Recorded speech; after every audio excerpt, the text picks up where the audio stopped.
जोर का जोड़। आई होप आप लोग खैरियत से होंगे और अच्छे से अपना ख्याल रख रहे होंगे। Obviously another day and another show and a lot to discuss again because Pakistan cricket की इवेंचुअली सर्जरी शुरू हो गई है और ऐसा है कि ऑपरेशन थिएटर में पाकिस्तान क्रिकेट जा चुकी है। बहुत सारे डॉक्टर्स इर्द गिर्द आ चुके हैं और सारे डॉक्टर्स मिलके एक हेड सर्जन के साथ क्या करेंगे, क्या चेंज करेंगे, क्या सर्जरी होगी, कैसे सर्जरी होगी।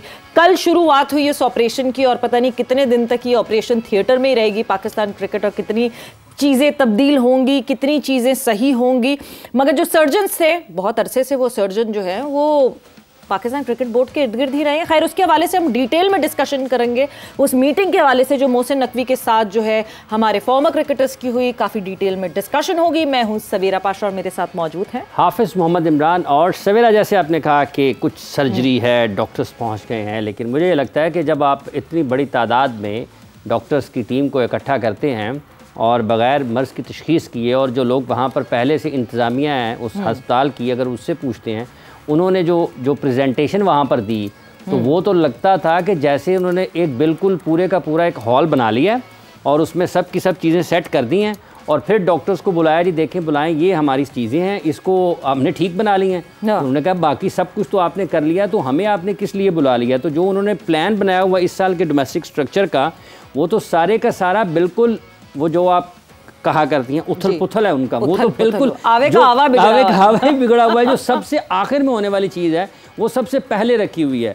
तो ये बड़ी हैरान कुन है, यहाँ पे दिलचस्पी नहीं है, ये तशवीशनाक है कि जो लोग 4-5 साल से पाकिस्तान की क्रिकेट के फैसले कर रहे हैं उन्होंने जब इस मरतबा का भी सीज़न डिज़ाइन किया है तो उसमें उन्हीं गलतियों को दोहराया गया। और जो सामने बैठे लोग हैं जिनमें से हमारे मुअज़्ज़ज़ क्रिकेटर्स को, फॉर्मर क्रिकेटर्स को बुलाया गया है, उनकी अक्सरियत नहीं तो उसमें से बहुत सारे लोग तो ये समझते होंगे कि ये सर जो चेयरमैन साहब के इर्द गिर्द एमएस बैठे हुए हैं और एडिशनल एमएस बैठे हुए हैं, ये तो पाकिस्तान की क्रिकेट की तबाही के असल ज़िम्मेदार हैं। बीमारियों की तो सबके सब खराबी और जड़ यही है जो साथ बैठे हुए हैं।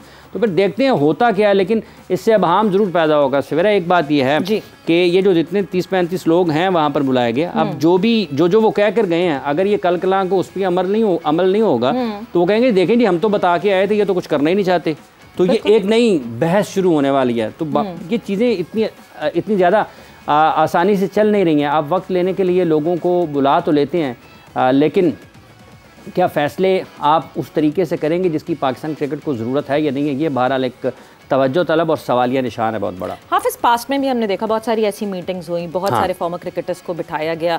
कभी कभार ऐसा लगता है कि चेयरमैन फॉर्मर क्रिकेटर्स को इसलिए बिठाते हैं कि हाँ जी एक फेस सेविंग हो जाए। ये तो हमारे फॉर्मर क्रिकेटर्स ने जो है ये डिसीजन लिया था, ये तो हमारे फॉर्मर क्रिकेटर्स ने सजेस्ट किया था, ये बैकफायर कर गया तो ये सजेशन चेंज कर दिया जाएगा। एक बहुत इंपॉर्टेंट सजेशन उस पूरी डिस्कशन में जो हुआ था वो हम अब आगे जाके उस डिस्कशन पे ज़रा डिटेल में डिस्कस करेंगे क्योंकि जो है हमें जो सारी सोर्सेज हैं और इनसाइड न्यूज़ है वो अपडेट करेंगे। कादिर ख्वाजा आज हमारे साथ मौजूद हैं और कादिर से बिल्कुल हम जानेंगे कि कादिर क्या हुआ, क्या थी वहाँ अंदर की खबरें, किस तरह किन चीज़ों पे बात हुई। मगर एक सवाल इससे पहले कि आप वो खबरें, क्योंकि ऑब्वियसली वो खबरें आप हमें पहले बता चुके हैं, जितने लोग उस मीटिंग में बैठे थे उसमें से कितने लोग हैं जो पीसीबी का हिस्सा रह चुके? देखें हाफिज़ साहब ने बिल्कुल एक्यूरेट पॉइंट डिस्कस किया है सवेरा। मुतअद्दिद ऐसे नाम थे जो जिन्हें आप एक आसान अल्फाज में कहते हैं कि चले हुए कारतूस हैं और अब उनका कोई फायदा नहीं है। अब उनके अंदर बारूद दोबारा सख्त अल्फाज है लेकिन फिर भी नहीं, देखें मैं आपको सही बता रहा हूँ, अब मुअज़्ज़ज़ लोग हैं बिल्कुल हैं, लेकिन हाफिज़ साहब एक चीज़ है बिल्कुल है, लेकिन अब जो है जिनको बुलाना चाहिए था मेरे मुताबिक उनको नहीं बुलाया गया। उनकी एक्सपर्टीज आप देखें राशिद लतीफ़ हैं, ठीक है, उनको बुलाते, वसीम अकरम, वकार यूनस, रमीज राजा, ये आपके ऐसे नाम हैं। सकलैन मुश्ताक हो गया, मुश्ताक अहमद रमीज राजा तो चेयरमैन बन के गए थे, उन्होंने क्या तब्दीली कर दी थी? पॉइंट वही है कि जो रहे पीसीबी में जो अब देखें ये इन लोगों का इनमें से कई ऐसे क्रिकेटर्स थे जिनको बहुत अरसा हो चुका है क्रिकेट से दूर हुए और इवन बोर्ड से भी दूर हुए। हारून रशीद नियर पास में अभी जो है वो हमें छोड़ के गए हैं, तो वो भी बैठे हुए थे और उन्होंने बोर्ड से छोड़ के गए हैं और उन्होंने कहा भी कल अब्दुल रऊफ और उनके दरमियान बहस भी हुई है इस हवाले से। उन्होंने कहा जी पढ़े लिखे जो है ना वो हमारे पास कोचेस नहीं है, तो क्वालिफाइड कोचेस नहीं है, 3-4 दिन का कोर्स करवाते हैं और उनको जो है वो लेवल 1 और लेवल 2 बना, वहीं रोक दिया उनको। तो रऊफ ने उनको वहीं रोक कर कहा कि भाई हमने एमफिल किया हुआ है, हम PhD कर रहे हैं और हमने कोचिंग कोर्स जो है वो किए हुए हैं, तो हमें पाकिस्तान क्रिकेट बोर्ड नहीं ढूंढता या पाकिस्तान क्रिकेट बोर्ड नजर नहीं दौड़ाता। काफ़ी हद तक बहस भी हुई सवेरा। मुतअद्दिद ऐसे क्रिकेटर्स हैं सीनियर जिन्होंने कौमी टीम की भी खास तौर पर क्लास की है और बैशिंग की है अच्छी खासी, उन्होंने कारकर्दगी के हवाले से भी कहा। उन्होंने कहा जी आपके ओपनर्स 1-2 को निकाल के कौमी टीम में सब स्लॉगर्स हैं जी, सब जो है वो टुल्ले मारते हैं। ये टुल्ले का लफ्ज वहां पर यूज किया गया सादिक मोहम्मद साहब की तरफ से, बिल्कुल सादिक मोहम्मद साहब का कहना था, हाँ जी, उधर से यूज किया गया और फिर सलमान बट ने भी उनको बैक किया। उन्होंने कहा जी कि आपके जो टीम है उनके कप्तान और नायब कप्तान को पिच रीड करनी नहीं आती, उनको डिसीजन लेने नहीं आते कि डिसीजंस कहाँ पर लेने चाहिए और कहाँ पर नहीं लेने चाहिए। फिर उसके बाद उन्होंने एक डोमेस्टिक जो स्ट्रक्चर था, हाफिज साहब ने जिस तरह कहा, उनको चेयरमैन साहब को और वहाँ पर जो लोग थे वो हैरान रह गए थे सलमान बट की बातें सुनकर, और उससे जो जितने वहाँ पर अरकान थे, जो मेंबर्स थे उस वक्त जो इजलास अटेंड कर रहे थे लोग, वो सब हैरान रह गए थे और सब ने एग्री किया सलमान बट की बात को। उन्होंने कहा कि आप जो है वो पेंटेगुलर जो 5 टीमों का टूर्नामेंट है वो पहले करवाना चाहते हैं और पिछले साल के अब देखें जैसे कता कलामी की मादरत चाहता हूँ, आपने कहा कि हैरान रह गए, वहाँ पर एक बासित अली साहब ने ये भी कहा कि अंडर 23 भी तो होनी चाहिए ना, जैसे आपने सलमान साहब का जिक्र किया है, हैरान रह गए। मतलब ये जो वहाँ पर बैठे फैसला कर रहे, फैसले जिन्होंने किए हैं, इसका मतलब ये है कि उनको तो फिर अगर वो इतने हैरान और परेशान है तो उनको तो अपने ओहदों पर होना ही नहीं चाहिए। अच्छा, फिर उसके बाद उन्होंने एग्री किया। इसका मतलब ये है कि पूरी खबर से मतलब हम बोर्ड के बाहर बैठे हैं, फिर भी हम अपडेटेड हैं कि हाँ जी क्या करने लगा है अब बोर्ड। पहले जो है वो 5 वो टीम्स आपने पहले सिलेक्ट कर ली, और उसके बाद फिर आप कह रहे हैं बाकी सब खेल लो। देखिए चेयरमैन साहब के राइट साइड पे जो बैठे थे डायरेक्टर डोमेस्टिक नदीम खान साहब, इन एंड आउट उनका काफी अरसे में काफी चेयरमैन के बाई साइड का भी नाम ले लें जिन्होंने बाई साइड पे, हाँ जी, सलमान नसीर साहब बैठे थे, हाँ जी, सलमान नसीर साहब बैठे थे। नहीं रिसेंटली उनको अप्रूवल में शामिल नहीं किया गया। बिल्कुल। नदीम खान साहब के उस तरह उस्मान वाला साहब भी थे, उनका भी जिक्र कर लेते हैं हम। अच्छा, ये लोग हैरान रह गए थे, लेकिन इनको ये नहीं अंदाजा, इनको खुद भी पता होना चाहिए था, बिल्कुल आपका पॉइंट ठीक है, इनको खुद भी पता होना चाहिए था कि 5 टीमें जिनकी आपने क्रीम निकालनी है पूरे पाकिस्तान में से, पिछले साल की परफॉर्मेंस को आप मद्देनजर रखकर आप 5 टीमों में शामिल करेंगे उनको। और इससे बड़ी बात यह है कि इसकी दलील ये दी है सवेरा साहबा, इन्होंने कहा जी चूंकि चैंपियंस ट्रॉफी ना वनडे टूर्नामेंट है तो हम इसलिए उसको ना कर रहे हैं, तो चैंपियंस ट्रॉफी वनडे टूर्नामेंट है फरवरी मार्च में, और ये जो टूर्नामेंट शुरू करेंगे अपना वनडे का ये होगा सितंबर में।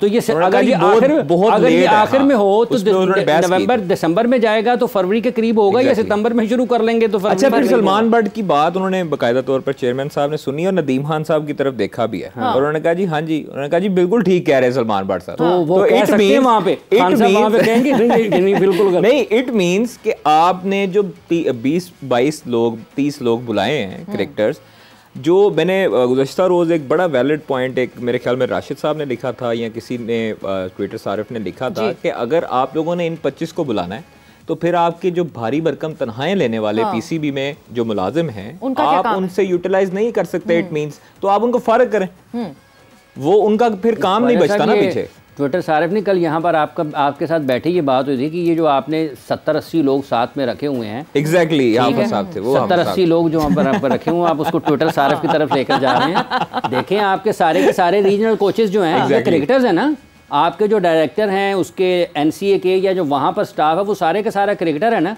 और सबसे बड़ी बात यह है, देखिए पाकिस्तान क्रिकेट बोर्ड के पाकिस्तान क्रिकेट के ओपिनियन मेकर्स कौन है, पाकिस्तान क्रिकेट के ओपिनियन मेकर्स कौन है, जिनको लोग सुनेंगे, जिन्होंने मिलियंस में जिनको सुना जाना है, जिनकी राय अहमियत रखती है, जिन्होंने बहुत बड़ी कामयाबियां हासिल की हुई हैं, और जिनको हत्ता के हुकूमतें भी बुलाकर पूछती हैं कि जनाब हमने क्या करना है। तो जैसे आपने नाम लिया है, कहाँ फिर वसीम अकरम साहब, कहाँ है राशिद लतीफ़, कहाँ है मोइन खान, कहाँ है शाहिद आफरीदी, कहाँ है यूनुस खान, कहाँ है शोएब अख्तर, कहाँ है मोहम्मद हफीज़, ये सब लोग जो हैं, मिसबाउल हक कहाँ पे हैं, मतलब आप गिनती कर लें।